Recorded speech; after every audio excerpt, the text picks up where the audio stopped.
Shalom saudara yang dikasihi Tuhan Yesus dimanapun saudara berada. Saya menyapa saudara semua yang ada di Indonesia, dari Sabang sampai Merauke, dari Miangas sampai Pulau Rote, dan saudara yang ada di Malaysia, di Kamboja, di Singapura. Senang sekali berjumpa kembali, menjumpai saudara pada saat ini. Saya percaya kita semua tetap berada di dalam kasih dan perlindungan Tuhan kita, Yesus Kristus. Selamat datang kembali di Pokok Anggur bersama saya, Yosia Krispianto. Mari saudaraku, sebelum kita bersama-sama merenungkan firman Tuhan, mari kita bersatu di dalam doa. Bapa di surga, Bapa yang baik, Bapa di dalam nama Tuhan Yesus, kami bersyukur buat segala kebaikan Tuhan hari ini.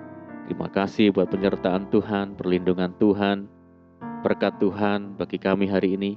Dan saatnya kami rindu untuk meluangkan waktu kami merenungkan firman Tuhan.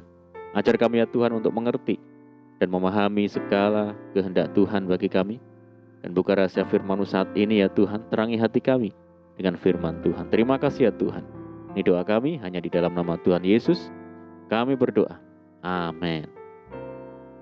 Baik saudara, kita akan membaca di dalam Efesus 4 ayat yang ke-13. Sampai kita semua telah mencapai kesatuan iman dan pengetahuan yang benar tentang anak Allah, kedewasaan penuh dan tingkat pertumbuhan yang sesuai dengan kepenuhan Kristus. Puji Tuhan. Saudara, Tuhan menghendaki setiap kita menjadi para pengikut Kristus yang semakin hari semakin bertumbuh di dalam kedewasaan rohani. Di dalam 1 Korintus 13 ayat yang ke-12 menjelaskan bahwa orang yang dewasa telah meninggalkan sifat kanak-kanaknya. Di dalam Ibrani 5, 13 dan 14 dikatakan, sebab barang siapa masih memerlukan susu, ia tidak memahami ajaran tentang kebenaran, sebab ia adalah anak kecil. Tapi makanan keras adalah untuk orang-orang dewasa, yang karena mempunyai panca indera yang terlatih untuk membedakan yang baik daripada yang jahat. Orang yang dewasa rohani memiliki panca indera yang terlatih, sehingga dapat membedakan mana yang baik, mana yang jahat, mana yang berkenan kepada Tuhan, dan mana yang tidak berkenan.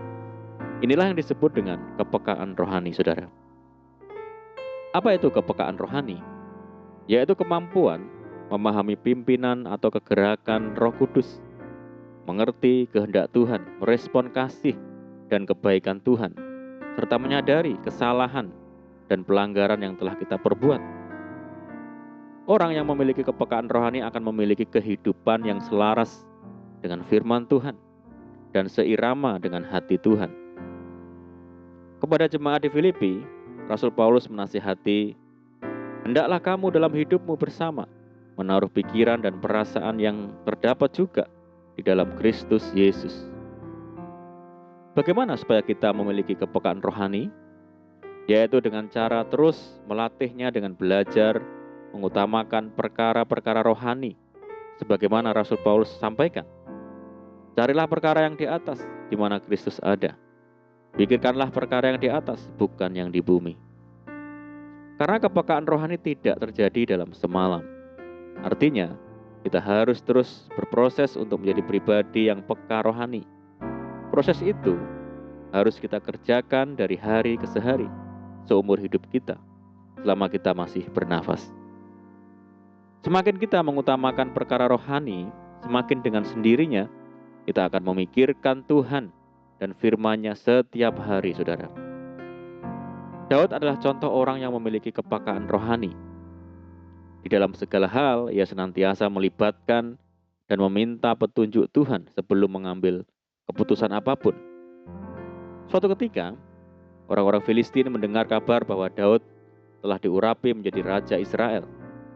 Mereka pun berniat mencarinya dan hendak mencabut nyawanya.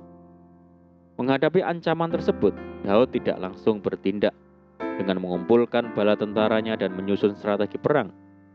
Tetapi, ia merendahkan diri di hadapan Tuhan dan meminta nasihatnya. Apakah aku harus maju melawan orang Filistin itu? Akan kau serahkankah mereka ke dalam tanganku? Tuhan menjawab Daud, majulah, sebab aku pasti akan menyerahkan orang Filistin itu ke dalam tanganmu. Setelah mendengar suara Tuhan dan mengerti kehendak-Nya, ia melaksanakan perintah Tuhan itu, saudara. Dan hal ini membuktikan bahwa Daud sangat menghargai pikiran dan perasaan Tuhan. Itulah sebabnya Tuhan berkata, "Aku telah mendapat Daud bin Isai, seorang yang berkenan di hatiku dan yang melakukan segala kehendakku." Apa yang dilakukan Daud sehingga ia menjadi orang yang begitu peka rohaninya, saudara? Yang pertama adalah hati yang terbuka terhadap teguran. Hati Daud mudah hancur ketika ditegur oleh Nathan karena dosa perzinahannya dengan Batseba. Daud pun menyesali dosanya. "Kasihanilah aku ya Allah menurut kasih setiamu. Hapuskanlah pelanggaranku menurut rahmat-Mu yang besar. Bersihkanlah aku seluruhnya dari kesalahanku dan tahirkanlah aku dari dosaku." Daud senantiasa rindu dibaharui oleh Tuhan supaya ia tidak lengah rohani atau jatuh dalam kesalahan lagi, saudara. Dan yang kedua adalah Daud senantiasa merenungkan firman Tuhan. Dia melakukannya bukan karena kebiasaan atau kewajiban, saudara, tetapi karena kasihnya, cintanya kepada Tuhan. Daud berkata, "Betapa aku cintai Taurat-Mu, aku merenungkannya sepanjang hari." Saudaraku, jika kita mengasihi Tuhan, kita pasti rindu selalu dekat dengan Tuhan dan mendengar suaranya sehingga hidup kita bisa seirama dengan kehendak Tuhan. Hati yang rela dibentuk dan senantiasa membangun kekaripan dengan Tuhan adalah langkah menuju kepekaan rohani. Amin, puji Tuhan. Mari kita berdoa. Bapa di surga, Bapa yang baik, Bapa di dalam nama Tuhan Yesus, terima kasih buat firman-Mu saat ini ya Tuhan.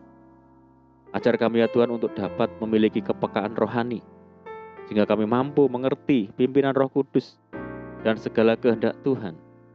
Bahwa kami semakin karib dengan Tuhan lewat pujian, doa, dan firman Tuhan. Semakin hari semakin dekat dengan Tuhan. Terima kasih ya Tuhan.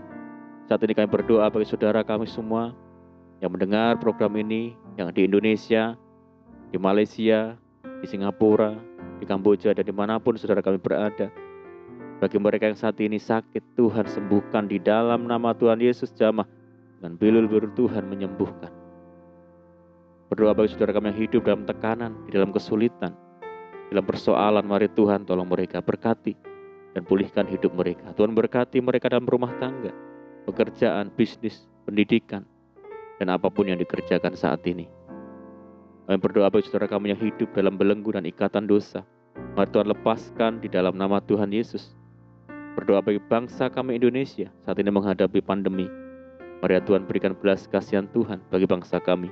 Pulihkan bangsa kami ya Tuhan. Dan kerinduan kami bersama, kiranya pandemi global ini segera berakhir, sehingga kami boleh kembali hidup secara normal. Terima kasih ya Tuhan. Ini doa kami percaya Tuhan mendengar seruan doa kami. Hanya di dalam nama Tuhan Yesus kami berdoa. Amin. Puji Tuhan saudara, kita sudah berdoa. Saya percaya saat ini kita dikuatkan, diberkati. Mari kita tetap semangat di dalam Tuhan. Jangan berputus asa, tetap berdoa. Bersuka cita senantiasa sebab di dalam Tuhan kita sanggup melakukan segala perkara. Selamat malam dan selamat beristirahat. Doa saya menyertai saudara semua. Tuhan Yesus memberkati. Haleluya.